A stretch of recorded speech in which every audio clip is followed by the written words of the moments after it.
Andrés L. Mateo presencial. Aquí está don Andrés L. Solo Mateo. dos figuras pueden venir presencial aquí. Andrés L. Mateo y el otro. Andrés L. Mateo. Bienvenido, don Andrés. Bienvenido, doctor. Fundador del Rumbo. Y cada presencia aquí es pagada para que la gente sepa. Pero, bien pagada. Andrés, yo quiero que antes de comenzar con lo que tú traes en tu cabeza, ¿cómo ha sido tu adecuación a esta función de representante dominicano de la UNESCO muy buena, en París? Muy buena. Es que la UNESCO está muy involucrada en lo que son los problemas fundamentales de la humanidad, en las condiciones del proceso de la pandemia y particularmente en la pospandemia. De modo que la UNESCO es una enorme factoría de ideas, de propuestas, de análisis. En este momento la UNESCO está trabajando como en 8 frentes. Sí.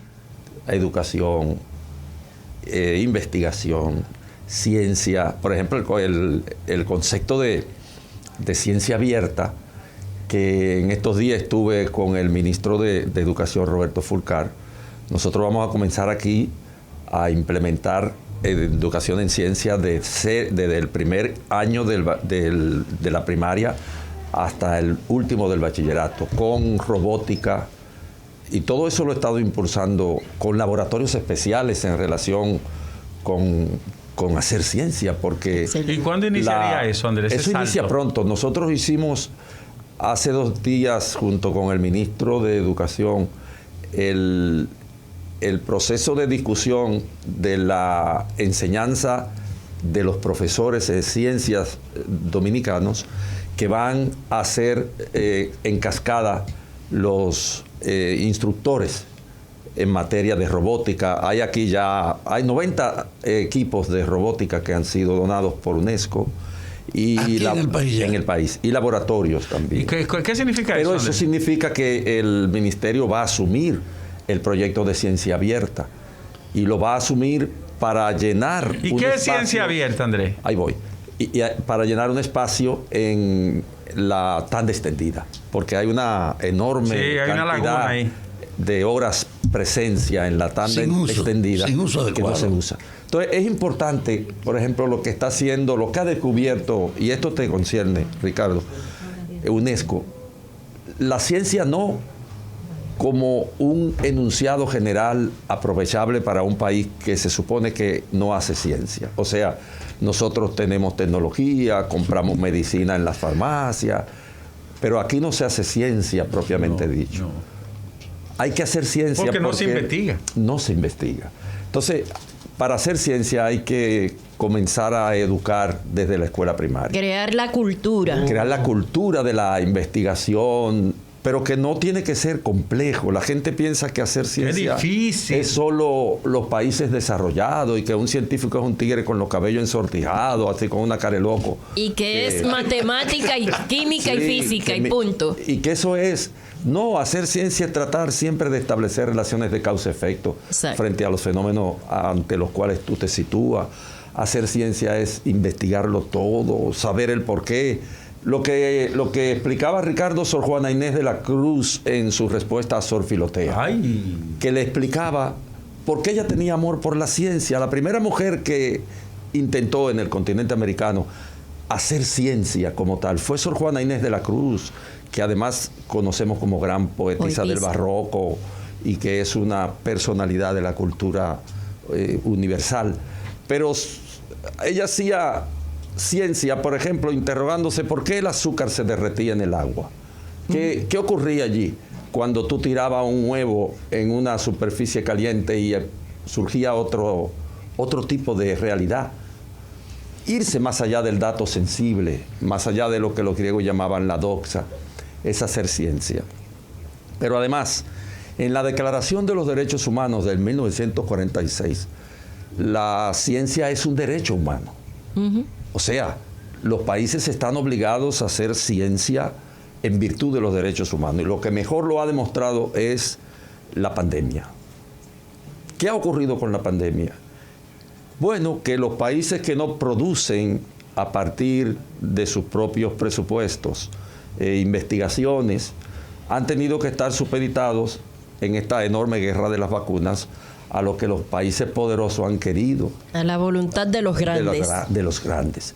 Mira, yo no sé si todavía la vacuna cubana está funcionando, pero Cuba es un país con una situación económica bastante difícil. Una situación económica insostenible, difícil de verdad, bastante compleja. La peor economía latinoamericana. Ellos crearon dos vacunas. Tiene dos vacunas en proceso, porque Cuba creó hace ya unos años largos el Instituto de Ingeniería Genética, donde se investiga de verdad, donde hay una comunidad de investigadores que vive alrededor del Instituto de Ingeniería Genética. Y son gente que su relación con el trabajo, con la reproducción de la vida material, es exclusivamente investigar, producir ciencia. Se le entrega un problema y ellos reaccionan. Es gente de diversas disciplinas, médicos, ingenieros, biólogos, químicos, etcétera, pero que producen ciencia, que generan investigación. El país tiene que impulsar eso. El país tiene que avanzar hacia la construcción de un espacio de reflexión en el cual se haga ciencia. Y además vincular el proceso de enseñanza-aprendizaje con la formulación del pensamiento, con las ideas proclives a la indagación del porqué de las cosas y con la creatividad, con la innovación. El tema de la innovación, la UNESCO lo está trabajando de manera especial, porque la innovación es una respuesta de los países menos desarrollados al ámbito de la investigación. Es decir, usted puede operar sobre un objeto creado y convertirlo o ampliar su utilidad a partir de un acto de innovación que es una forma de impulsar los procesos investigativos. Yo creo que este es el momento. Sí, pero sobre todo, Andrés, hay una cosa. La estructura programática de la educación es muy tradicional en este país. Claro. Y de ese punto de vista siempre está separada de las novedades. Y aquí hay capacidad para el consumo, pero no para producir las novedades que el consumo trae. Por ejemplo, aquí ahora el ministro habló de traer impresora 3D para los distritos, para que el proceso de investigación que pensamos comenzar con UNESCO tenga también la posibilidad de crear determinados objetos. La robótica, por ejemplo, todos nosotros hicimos robótica cuando niños. ¿Por qué? Nosotros agarramos aquella gomita con palitos de fósforo y la envolvíamos. Y hacíamos un teléfono. Y hacíamos teléfono y hacíamos... La masilla que caminaba, no, porque tú pones con una gomita. La gomita, sí. Y eso hacía robótica. Y poníamos el lápiz a pelearse contra el otro lápiz, justamente uniéndolo. Todo eso son principios. Pero es que tú dices que hace falta la cultura. ¿Por qué transformar de la vocación de tú ser un consumidor a interesarte por saber el fondo e integrarte a la producción? Es decir, tiene que ser la modificación de toda la estructura programática del país. Sin duda. Andrés, mira, interesantísima esa propuesta de ciencia abierta que se está haciendo y obviamente ya se está trabajando en eso. A mí me preocupa y quiero escuchar tu opinión, el sistema educativo de la República Dominicana, la metodología que utilizamos. No hay una intención de modificar esas cosas, porque creo que la metodología se sustenta en el profesor ha dicho tal cosa y el profesor lo dijo, y si él lo dice, así debe ser. Claro. Pienso que debe haber una modificación para que esa ciencia abierta pueda tener sentido. El Magíster dice, ¿no? El Magíster dice ya no tiene ninguna razón de ser. Pero obviamente hay realidades que van a impulsar el cambio en la sociedad dominicana en relación con el sistema educativo. Los sistemas educativos no se miden nada más que por resultados. Lo hemos dicho miles de veces aquí, en el rumbo de la tarde y en el rumbo de la mañana. El sistema educativo que no tiene resultados halagüeños, que no pauta las posibilidades de desarrollo del pensamiento de los jóvenes educandos, es un sistema educativo que tiene que revisarse. No solo el nuestro. Lo que la pandemia va a generar es una obligatoriedad de la revisión de los métodos educativos en el continente.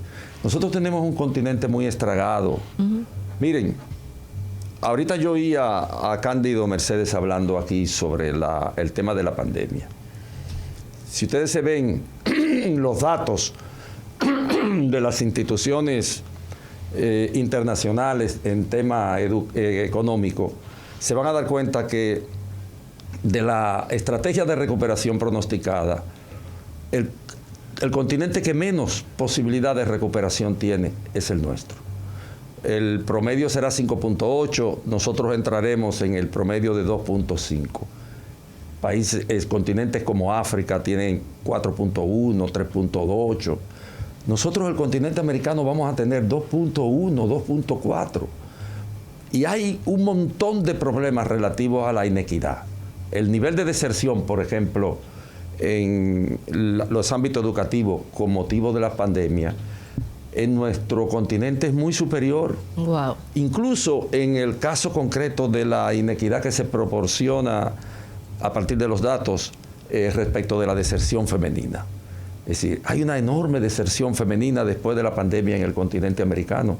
Y todo eso lo está estudiando UNESCO porque hay que planificar una política de recuperación de esos estándares. Volver a la situación de febrero del 2020 no es una tarea sencilla, pero es inevitable porque de otra forma los factores de deuda social que tenemos nosotros acumulado allí en el freezer hace ya siglos se van a sumar a muchos factores que la pandemia ha generado. Y el drama de la educación en particular es un drama concreto para el continente americano. Andrés, en España y Alemania he visto una modalidad educativa muy creativa, la llamada hiperaula. Hiperaula, que es con una cantidad de facilitadores de diferentes disciplinas. Sí. ¿Qué puede esto y cómo pudiera impactar en la República Dominicana? Bueno, es que la ciencia hoy día es integrada y en sentido general las posibilidades de asumir esa integración desde el discurso pedagógico son infinitas. Usted, por ejemplo, la biblioteca, pongamos un caso de las bibliotecas.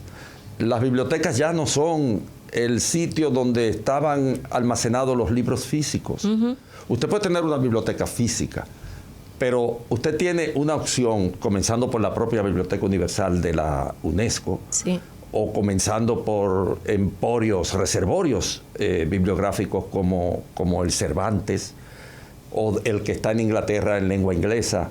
Pero para solo citarlo en nuestra lengua, el Cervantes tiene millones de textos y de referencia y de posibilidades de interactuación con el texto desde un computador. Desde la virtualidad. Desde integrado en la virtualidad. Millones. Así es. Es decir, usted puede entrar a la Biblioteca Cervantes y buscar cualquier gran tema o buscar cualquier texto y lo puede leer como si fuera un libro. Hay mecanismos elementales para que usted vaya pasando la página. Yo, por ejemplo, un día pasado, estando en París, necesitaba ir al colegio de Francia, que es un centro muy histórico, porque allí han estado las grandes lumbreras del pensamiento contemporáneo francés, Michel Foucault, Jacques Derrida, Roland Barthes, han sido profesores allí. Y yo no tuve que moverme de mi escritorio para hacer la consulta de un libro. Yo consultaba un libro de Memmi y lo necesitaba y yo entré, porque yo en el año 72 lo había visto ahí. Wow. Y yo entré y lo leí, la parte que yo quería leer para citar. Excelente. Y lo cité. O sea, no tuve que moverme, pero eso puede hacerse desde aquí, claro, desde la hiperaula, porque la hiperaula integra todo. Pero ahí está el déficit de la educación nuestra, que ni siquiera para aprovechar los niveles actuales que la evolución impone, aquí hay conciencia colectiva. La mayoría de la gente no sabe el recurso que tiene con una consulta aquí. Pero por supuesto. No puede ni manejar el teléfono todavía. Por supuesto, claro. Por eso, Andrés, yo quiero decirte, con tu presencia aquí, se justifica tu ausencia. A pesar de todo lo que ha pasado. Excelente, don Fafa, excelente. Mira, excelente tu papel allá por el interés. Perdón, doctor, llámeme un momentito. Tengo una llamada, Domingo. ¿La puedo sacar al aire? ¿De qué? Sácala. No, cuidado, espera. Sí, señor, doctor. ¿Pero qué doctor? Sí, ya está aprobado. Está aprobado usted. No. ¿Cuántos minutos tiene? El doble, correcto. No, ¿pero qué doctor? Dios mío. Pero ¿cuál, Doctor, es que usted es el único que no se había puesto de acuerdo. No sé. Espérate. Ya la empresa decidió que Espérate. Los miércoles, doctor. Pero hay otro representante dominicano en físico aquí. No. Presencialmente. No, pero sí, señor. Hay otro representante. No se deje echar vaina. Hay otro representante. Sí. Ante la UNESCO. Quiero. No ante la UNESCO, pero eso es que es chiquito a él. Doctor, conmigo, señores, aquí está Euclides Gutiérrez Félix.